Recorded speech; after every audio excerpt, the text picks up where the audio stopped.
Yeah, and we can see that he's just now coming out with uninvited his regular workmates, and Joaquin Jaime is here with me to talk about this workout as we get ready to see it. And really, to our surprise, and I think to Bob Baffert's surprise, Keno, we walked out here and saw the track is still sealed.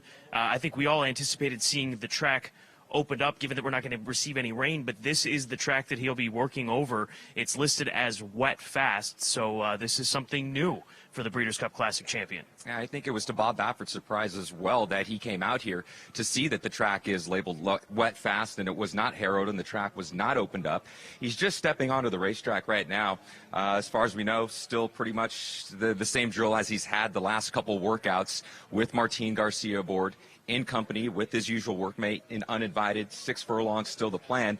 We'll have to wait and see just exactly how far that workmate is going to be allowed to get in front of him. It was a couple works back where he caught his workmate a little bit too quickly. Doesn't want that to happen again, so we'll see exactly how far that workmate opens up in the early stages of this 6 furlong drill. And you know, we always talk about it, not to harp on this, but this is such a big portion of training racehorses, especially with Bob Baffert, on calling, you know, these late audibles. And he even told us that he's in communication right now with Martin Garcia to see how this racetrack feels, if they have to change anything, if they want to still go with this 3/4 workout, sort of, you know, what the plan is. I'm guessing as far as the path, as you can see him, he's going from the outside to the inside. I'm guessing just to sort of feel how the racetrack is to determine what path this horse is going to take. So he did mention maybe 10-length head start for uninvited, but you know, even that last workout, he gave him a further head start uninvited, and he was, you know, wishing that he'd given him a little bit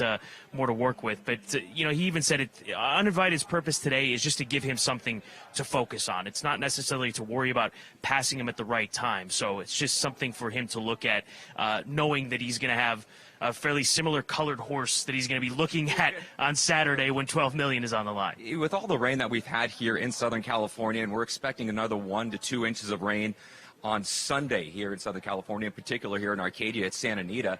That is the reason why this work has been moved up. You mentioned Bob Baffert. He's one of the masters at calling audibles, and this is his final audible call before they sort of get into that big game in the Pegasus World Cup on January 28th.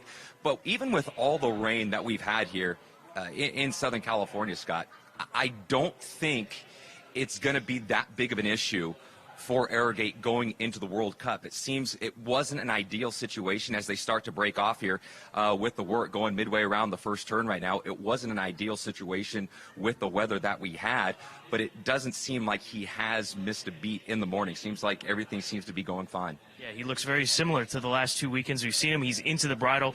He's already within about 3 lengths of uninvited. You'll see uninvited come into the shot here in just a second. I mean, he's now just 2 lengths away, and now Martin has gotten him to relax off of uninvited. I like seeing this. You know, he ranged up towards him. He's now got within 3 lengths of uninvited, and now he's keeping that stalking position as they travel towards the far turn and really get this thing going. In the first work that he had with uninvited, he almost caught him in a similar fashion pretty early on into the workout, and at that point in the work he was actually already on even terms. So I'm with you. Martin Garcia took him back, let him relax a little bit. They put the splits up right now for the quarter mile. 24-4 was the quarter for Arrogate.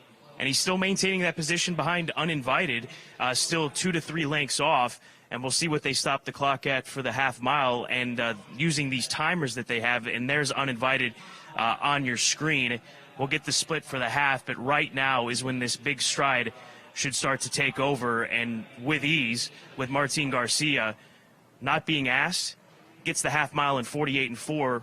Right at the wire, passes him, and now we'll see this gallop out. This has been the patented portion of these workouts going towards the Breeders' Cup, and in the last 2 we've seen a 7/8 gallop out and even an 8 furlong gallop out. And I think he needs to do that. This is a horse coming in off an 84-day layoff since he defeated California Chrome in the Breeders' Cup Classic. Bob is not going to take a short horse to the Pegasus World Cup.